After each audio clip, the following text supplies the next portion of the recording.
সর্বোচ্চ রেজাল্ট নিয়ে উত্তীর্ণ হবে ইনশাআল্লাহ। রায়পুর ইউনিয়ন থেকে বারবার নির্বাচিত চেয়ারম্যান জনাব আলফাজউদ্দিন কালু ভাই, বিশেষ অতিথি উপস্থিত আছেন গাংনী উপজেলার সংগ্রামী সাধারণ সম্পাদক, বামুন ইউনিয়ন থেকে বারবার নির্বাচিত চেয়ারম্যান। উপজেলার মানুষ স্বৈরাচারী দালাল মানব খেত স্বৈরাচারী সরকারের বিরুদ্ধে আন্দোলন সংগ্রাম করে যখন বাংলার মানুষ একটি মুক্তির পথ দেখতে পাচ্ছে, অজস্র মায়ের বুক খালি করে অজস্র রক্ত ঝরিয়ে যখন আমরা দেখতে পাচ্ছি আগামী দিনের সোনালী সূর্য, সকলেই ছাত্র দলের সোনালী অতীত, ছাত্র দল করে তাদের নেতৃত্বের পরীক্ষায় উত্তীর্ণ হয়ে আজকে ইউনিয়ন পর্যায়ে বিএনপির নেতৃত্ব দিচ্ছে।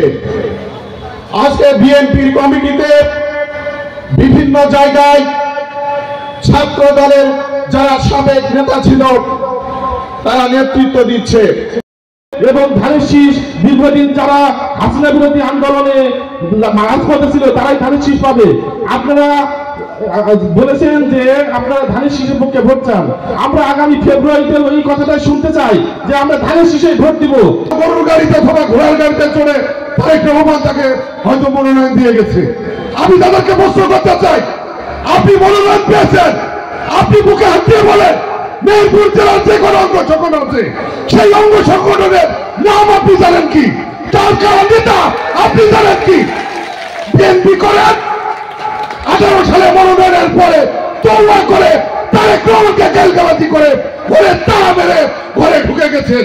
আন্দোলনের মধ্য দিয়ে বিনা অস্ত্রে বিনা দ্বিধায় বুকের রক্ত উজাড় করে দিয়ে ফাঁসিবাদী আন্দোলন স্বৈরাচারী আওয়ামী সরকারকে এদেশ থেকে পালানোর পথ উন্মুক্ত করে দিয়েছিল। বন্ধুরা আমার, আজকে পরিচ্ছন্ন দৃষ্টিভঙ্গি সেই আদর্শে উদ্বুদ্ধ হয়ে ছাত্র দলকে নতুনভাবে নিজেকে সাজাতে হবে এবং ছাত্র দলের ভাবমূর্তি অক্ষুণ্ণ রাখতে হবে। এইটা হলো আজকের এই সভার মূল মেসেজ।